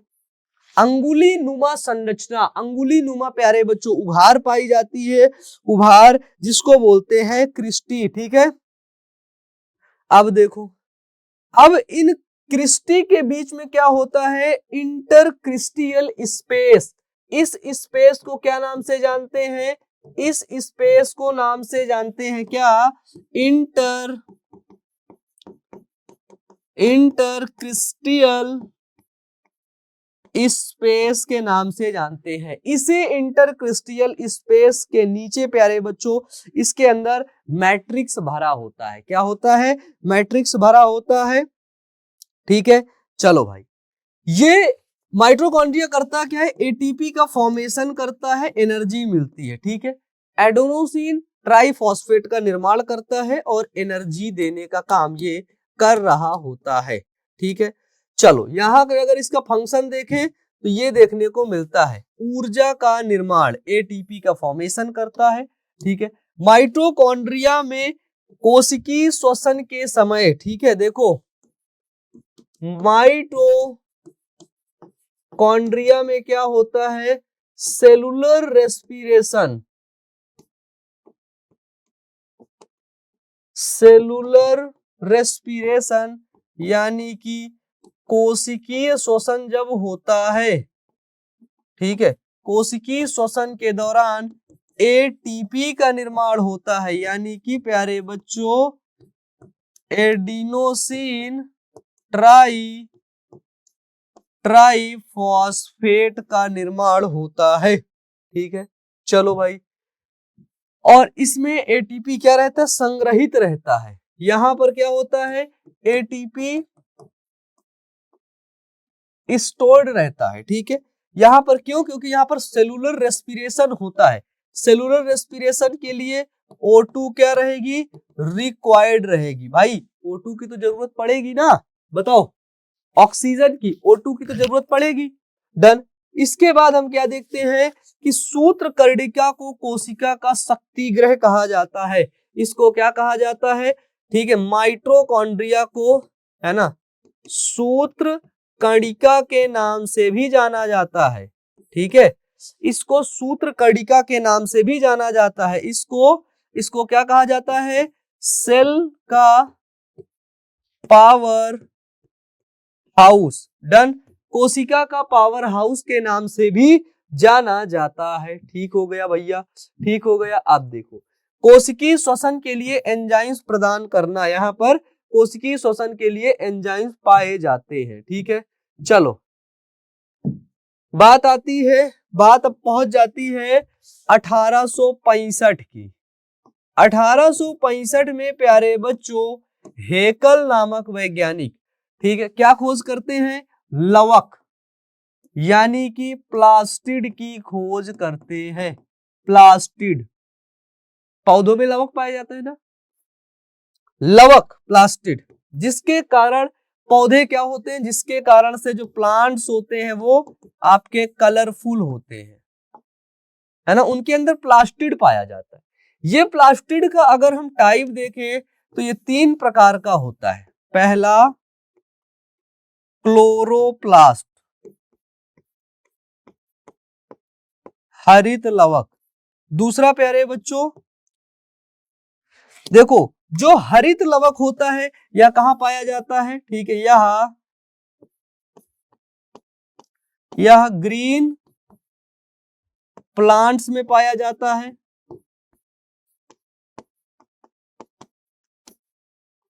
हरे पेड़ पौधों में पाया जाता है, ठीक है। क्लोरोप्लास्ट जिसके अंदर पाया जाएगा, ठीक है, उसका कलर कैसा हो जाएगा, वो हो जाएगा हरा, ठीक है। दूसरा होता है क्रोमोप्लास्ट, ठीक है। एक हो गया प्यारे बच्चों क्लोरोप्लास्ट जिसकी वजह से हरा, क्रोमोप्लास्ट, ठीक है। और तीसरा होता है प्यारे बच्चों ल्यूकोप्लास्ट, है ना, ल्यूकोप्लास्ट, ठीक है। तो क्लोरो, क्रोमो और ल्यूको, क्लोरो, क्रोमो और ल्यूकोप्लास्ट होते हैं। यहां पे देखो क्या देखा कि हेकल नामक वैज्ञानिक ने इसको खोजा कहां पर, प्लांट सेल, ठीक है। जो प्लांट की सेल होती है इनमें जो कोशिका द्रव्य यानी कि साइटोप्लाज्म होता है, इनमें लवक चारों ओर क्या होते हैं, स्कैटर्ड होते हैं, बिखरे होते हैं। 3 प्रकार का होता है, क्लोरो, क्रोमो और ल्यूको। क्या है बच्चों, क्लोरो, क्रोमो और ल्यूको, ठीक है। इसको बोलते हैं वर्डी लवक, ठीक है, हिंदी में नहीं लिखे थे। इसको क्या बोलते हैं, इसको बोलते हैं अवर्डी लवक, है ना। चलो भाई, ये हो गया भैया अपनी लवक की बात खत्म, यानी कि बात समाप्त, ठीक है। जब भी हम क्रोमोप्लास्ट की बात करते हैं तो ये आपके रंगीन वर्णक होते हैं। ये आपके कैसे होते हैं, रंगीन वर्णक होते हैं। जो भी आप प्लांट्स के अंदर ज्यादातर कलरफुल चीजें देखते हो वो सब प्यारे बच्चों क्रोमोप्लास्ट की वजह से होती है। जैसे जैसे ये आपके वसा में घुलनशील होते हैं, वसा में घुलनशील, soluble in fat, soluble in fat, ठीक है। इसके बाद हमको यहाँ पे क्या देखने को मिलता है कि जो वर्डी लवक होते हैं रंगीन होते हैं, वसा में घुलनशील। जैसे जैसे फ्लावर, फ्लावर का आपने कोरोला देखा है, कोरोला मतलब दलपुंज, दलपुंज मतलब जो उसमें पंखुड़ी पाई जाती है, पंखुड़ियां पाई जाती हैं। उसकी वजह से ये क्या होता है, क्रोमोप्लास्ट यानी कि वर्डी लवक के द्वारा ही होता है, ठीक है। यहां पर प्यारे बच्चों पिगमेंट देखने को मिलते हैं, यहां पर वर्णक पाए जाते हैं। वर्णक मीन्स पिगमेंट, जिसकी वजह से ये कलरफुल होता है, ठीक है। ल्यूकोप्लास्ट क्या होता है, यह अवर्डी लवक यानी कि रंगहीन होता है, रंगहीन यानी कि कलरलेस होता है। एग्जाम्पल है आपका रूट यानी कि जड़, ठीक है। जहां पर प्रकाश नहीं पहुंच पाता है वहां पर प्यारे बच्चों अवर्डी लवक पाया जाता है, यानी कि ल्यूकोप्लास्ट पाया जाता है, ठीक है ना। चलो, अवर्डी लवक का मेन अगर काम देखें तो इसका मेन काम क्या होगा, फूड स्टोरेज, ठीक है, यानी कि खाद्य संग्रह करने का काम करता है। कौन, तो अवर्डी लवक। अवर्डी लवक क्या करेगा, खाद्य संग्रह करने का काम प्यारे बच्चों अवर्डी लवक करता है, ठीक है। चलो भाई अब देखो, अब हम लोग बात कर लेते हैं किसकी, अब हम लोग बात कर लेते हैं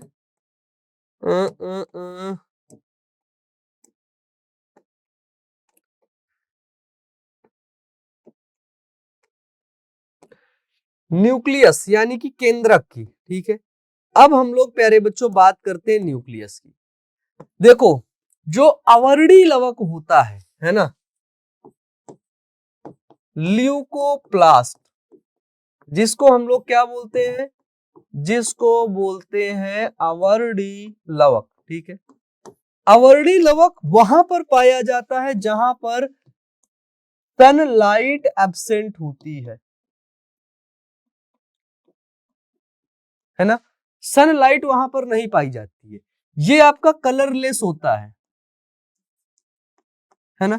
अवर्डी लवक जो होता है वो 3 प्रकार का होता है, ठीक है, 3 टाइप्स का होता है अवर्डी लवक।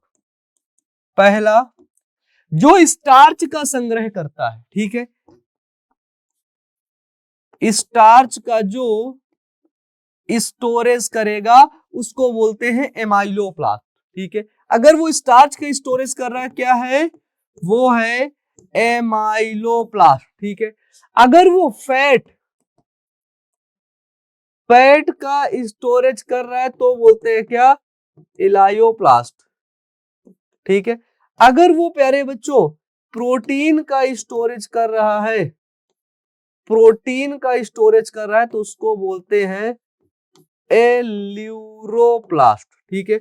उसको क्या बोलते हैं, उसको बोलते हैं एल्यूरोप्लास्ट। एमाइलोप्लास्ट, एलायोप्लास्ट और एल्यूरोप्लास्ट, ठीक है, याद रखना। एमाइलोप्लास्ट मतलब स्टार्च का संग्रह कर रहा हो, ठीक है। जब अवर्डी लवक स्टार्च का संग्रह करता है तो उसको बोलते हैं एमाइलोप्लास्ट। जब अवर्डी लवक वसा का संग्रह करता है तो क्या बोलते हैं, इलायोप्लास्ट। जब अवर्डी लवक, ठीक है, प्रोटीन का संग्रह करता है तो उसको बोलते हैं इलायोप्लास्ट, ठीक है, इल्यूरोप्लास्ट। डन। अब बात आती है न्यूक्लियस। न्यूक्लियस मींस केंद्रक, ठीक है। अब बात आती है प्यारे बच्चों किसकी, केंद्रक की, ठीक है। न्यूक्लियस यानी कि प्यारे बच्चों केंद्रक। एक सेकंड, ये कौन है, इनका जब मन करता है तभी फोन कर देते हैं भाई, है ना, इन लोग को बताना ही पड़ता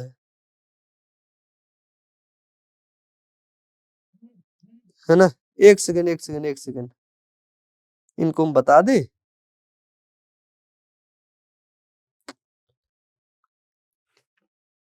चलो हम लोग बात करते हैं केंद्रक।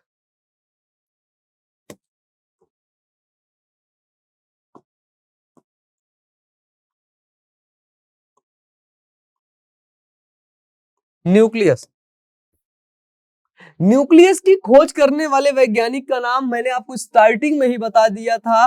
1831 ईस्वी में एक वैज्ञानिक आते हैं जिनका नाम है रॉबर्ट ब्राउन। बताओ, रॉबर्ट ब्राउन, ठीक है। इस न्यूक्लियस के अंदर आनुवांशिक पदार्थ संग्रहित रहता है, ठीक है। न्यूक्लियस के अंदर क्या होता है, जेनेटिक मटेरियल,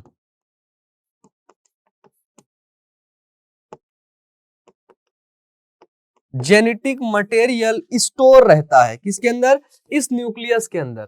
मान लो ये हमारी क्या है बाबू, ये हमारी सेल है, सेल यानी कि ये हमारी है कोशिका, ठीक है।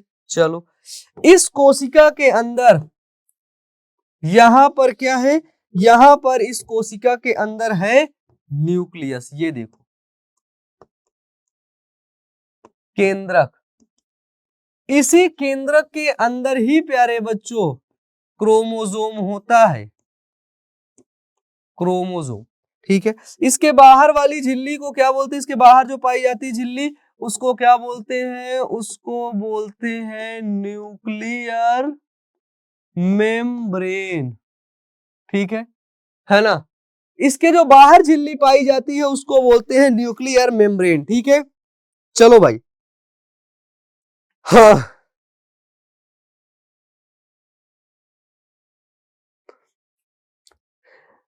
Nuclear membrane.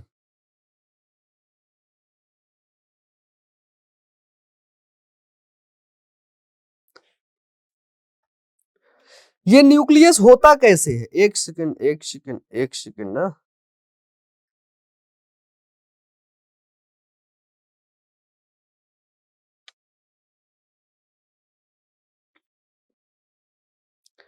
ये जो न्यूक्लियस है प्यारे बच्चों, ठीक है,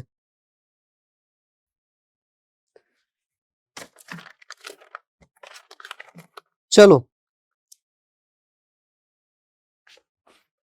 हाँ, ये जो न्यूक्लियस है, केंद्रक है, ये कैसे होता है, तो ये प्यारे बच्चों राउंड शेप का होता है,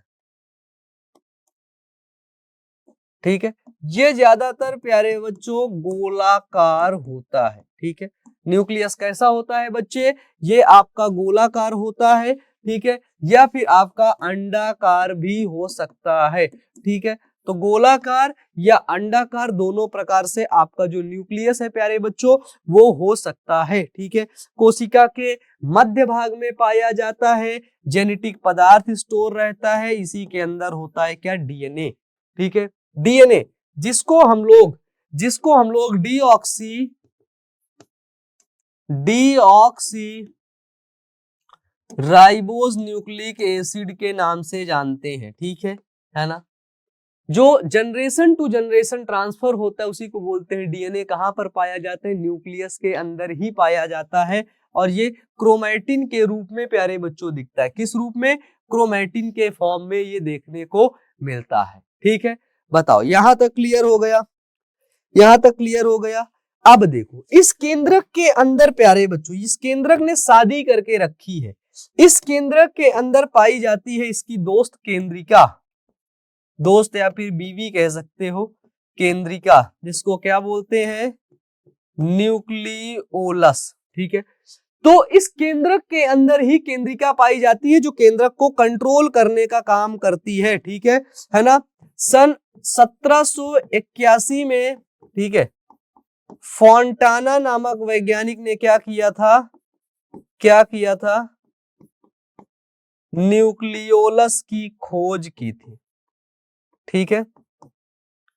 फोंटाना ने न्यूक्लियस की खोज की थी। ये देखो क्या देखने को मिला कि रॉबर्ट ब्राउन केंद्रक की खोज की, फ्लेमिंग ने केंद्रक में मिलने वाले पदार्थ को क्षारीय रंग से अभिरंजित किया तो उसे क्रोमैटिन का नाम दिया। केंद्रक गोलाकार अंगाकार, इसमें डीएनए पाया जाता है। केंद्रक के अंदर केंद्रिका पाई जाती है जिसकी खोज 1781 में फोंटाना ने किया था, ठीक है। 1781, हाँ सही यार, डेट हमको याद थी, है ना। यह आरएनए का संश्लेषण, प्रोटीन संश्लेषण तथा राइबोसोम का निर्माण करते हैं, ठीक है।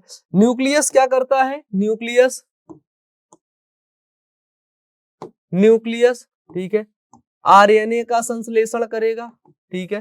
प्रोटीन सिंथेसिस यहीं से शुरू होता है, ठीक है ना। और क्या करता है, डीएनए का निर्माण, राइबोसोम का निर्माण करता है, ठीक है।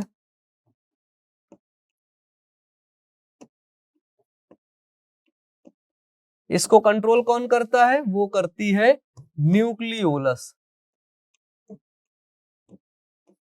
केंद्रिका। डन, बताओ भाई, बताओ, ठीक है। अगर हम इसका स्ट्रक्चर देखें, किसका, न्यूक्लियस का, बिल्कुल सिंपल स्ट्रक्चर है।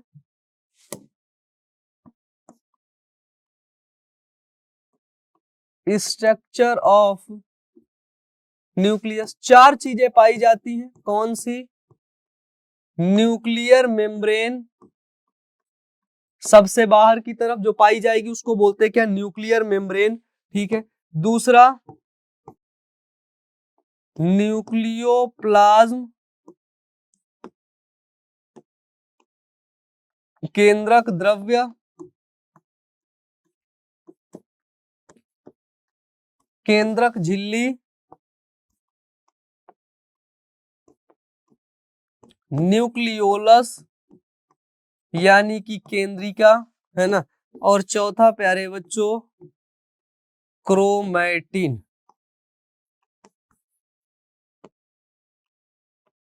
डन, चौथा क्या है, वो है प्यारे बच्चों क्रोमैटिन नेटवर्क, ठीक है।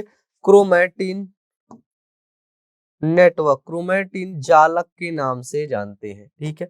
अब देखो ये है बाहर न्यूक्लियर मेम्ब्रेन, इसके अंदर जो फ्लूइड तैर रहा है उसको बोला क्या, न्यूक्लियोप्लाज्म, ठीक है।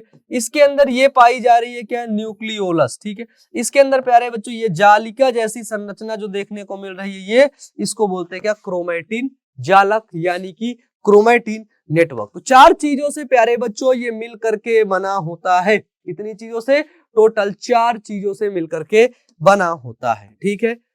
ठीक है भाई, चलो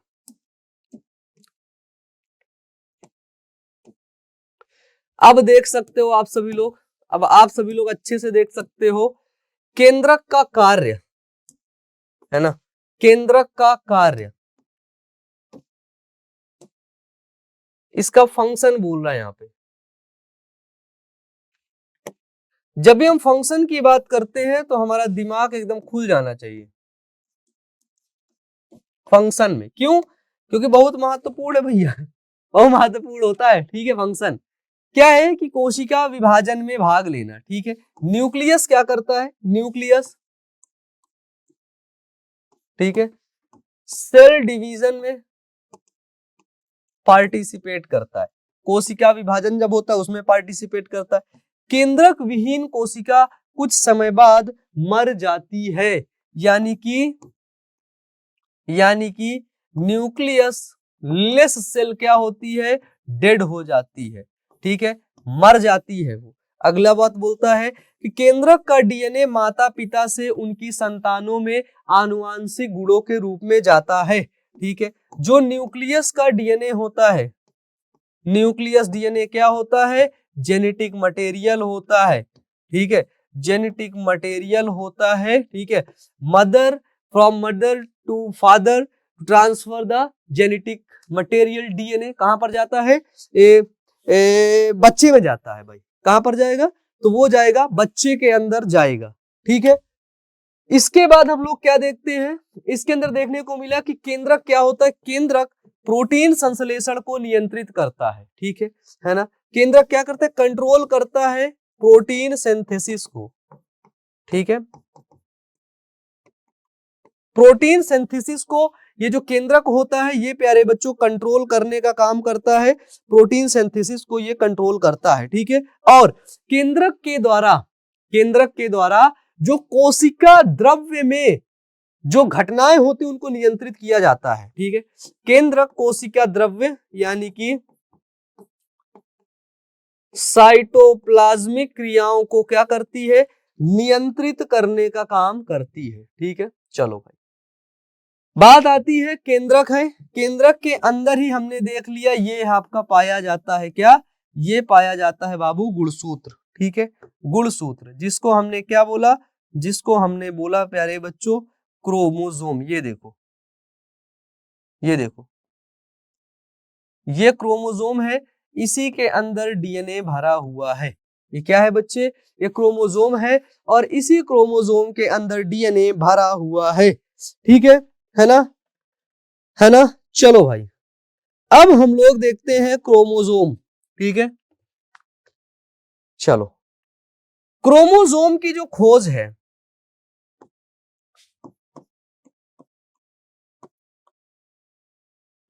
ठीक है, क्रोमोसोम 1888 ईस्वी में वॉल्डेयर ने, ठीक है, वॉल्डेयर ने इसकी खोज की थी। ठीक है, क्रोमोसोम को ही प्यारे बच्चों गुणसूत्र बोलते हैं। क्या बोलते हैं, क्रोमोसोम को गुणसूत्र बोलते हैं। इसकी संरचना कुछ ऐसे होती है, देखो। ठीक है, इसी के अंदर ही क्रोमोसोम के अंदर डीएनए पाया जाता है। वॉल्डेयर ने 1888 में खोजा था। यह प्यारे बच्चों यह केंद्रक के अंदर होता है। ठीक है, कहां पर होता है बाबू, तो यह केंद्रक के अंदर पाया जाता है क्रोमोसोम। बताओ क्लियर है, केंद्रक के अंदर, ये मान लो केंद्रक है, कोशिका है, ये कोशिका का केंद्रक है, इस कोशिका के केंद्रक के अंदर ही ये पाया जाएगा। न्यूक्लियस के अंदर ही प्यारे बच्चों क्रोमोसोम पाया जाता है। बताओ भाई, है ना, है ना, बताओ।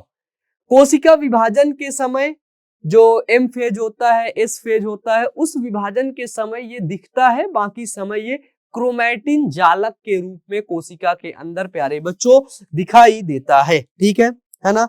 चलो भाई, गुणसूत्र को ही आनुवांशिक लक्षणों का वाहक कहते हैं। ठीक है, इसको ही, गुणसूत्र को ही, है ना, इसको क्या बोलते हैं, इसको आनुवांशिक लक्षणों का वाहक कहते हैं। ठीक है,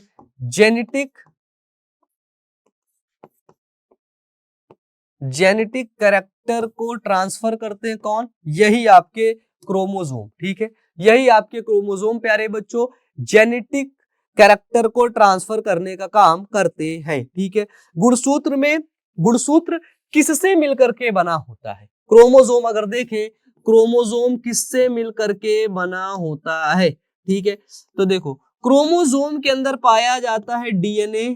ठीक है, डीएनए पाया जाता है इसके अंदर histone protein, DNA histone protein, इसके अंदर और पाया जाता है non histone protein, non histone protein.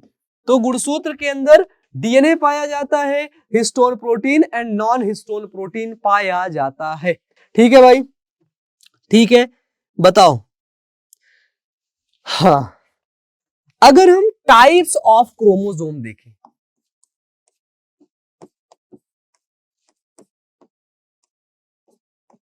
Types of chromosome, ठीक है, गुणसूत्र के प्रकार, तो हमको 4 प्रकार के गुणसूत्र देखने को मिलते हैं। सबसे पहले प्यारे बच्चों क्या, ठीक है, इनको 4 समूहों में भागा जो है बांटा गया है इनके सेंट्रोमियर की उपस्थिति के आधार पर। ठीक है, पहला हम लोग देखते हैं क्या है ना, एक्रोसेंट्रिक, एक्रोसेंट्रिक,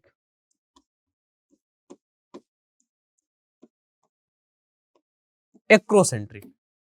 तो देखो जो प्यारे बच्चों एक्रोसेंट्रिक होता है यह रॉड की तरह होता है और इसकी एक भुजा छोटी होती है ना, रॉड शेप होता है ना, और एक भुजा क्या होती है, एक भुजा छोटी होती है। ये देखिए ध्यान से,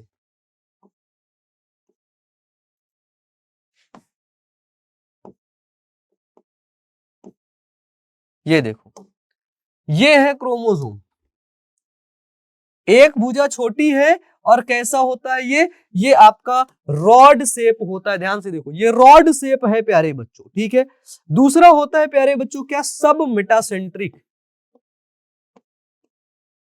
सब मेटासेंट्रिक, है ना, इसको हिंदी में भी आप सब मेटासेंट्रिक ही अपने कॉपी में चापिएगा, है ना, और कुछ मत लिख दीजिएगा। ठीक है, यह प्यारे बच्चों यह एल शेप का होता है। ठीक है, एल शेप का प्यारे बच्चों होता है ये। ठीक है, ऐसे देखो, ये देखो, यह प्यारे बच्चों क्या होता है, एल शेप का होता है। ठीक है, ये इसको बोलते हैं क्या, इसको बोलते हैं सेंट्रोमियर। ये देखो यहां पर ये जो पाया जा रहा है इसी को बोलते हैं प्यारे बच्चों क्या, इसी को बोलते हैं सेंट्रोमियर। डन, इसी को बोल देते हैं सेंट्रोमियर। तीसरा होता है प्यारे बच्चों, इसको बोलते हैं मेटासेंट्रिक। क्या बोलते हैं, मेटासेंट्रिक, है ना, मेटासेंट्रिक। मेटासेंट्रिक को भी आप ऐसे हिंदी में मेटासेंट्रिक ही लिखोगे। ठीक है, इसमें गुणसूत्र प्यारे बच्चों दोनों भुजाएं बराबर होती हैं। ठीक है ना, दोनों भुजाएं बराबर और वी शेप का होता है। ठीक है, दोनों भुजाएं बराबर और प्यारे बच्चों यह वी शेप का होता है। ये देखो, ऐसा गुणसूत्र आपको देखने को मिलेगा तो आप बोलोगे मेटासेंट्रिक होता है। सब मेटासेंट्रिक आपने देख लिया, मेटासेंट्रिक देख लिया। एक होता है बच्चों टीलोसेंट्रिक, टीलोसेंट्रिक,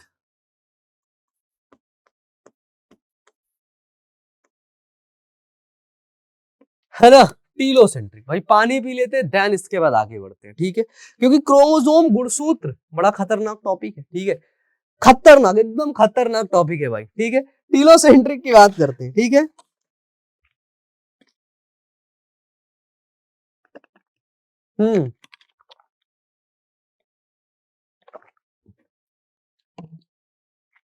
इसमें क्या होता है, सेंट्रोमियर गुणसूत्र के हेड पर स्थित होता है।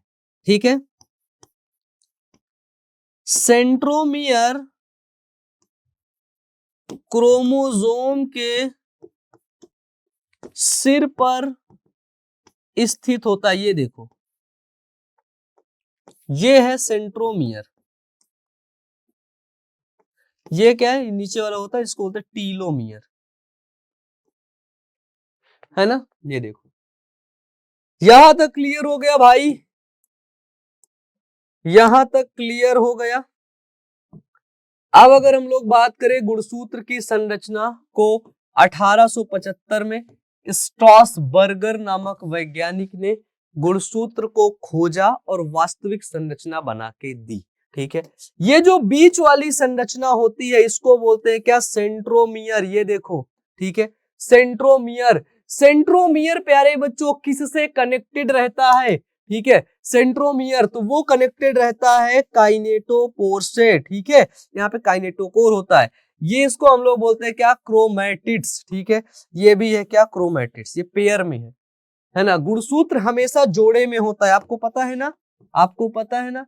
क्रोमोसोम क्या होता है, क्रोमोसोम हमेशा प्यारे बच्चों जोड़े में होता है। ठीक है, गुणसूत्र क्या होता है बच्चों, जोड़े में होता है। चलो भाई, गुणसूत्र की संरचना बनाना सीख गए, संरचना बनाना सीख गए। हम लोगों ने प्यारे बच्चों पढ़ा सेल को, कोशिका को शुरू से स्टार्ट किया। ठीक है, इसके हमने टाइप यानी कि प्रकार को देखा। ठीक है ना, यूकैरियोटिक को देखा, है ना, साथ में हमने देखा प्रोकैरियोटिक को, है ना।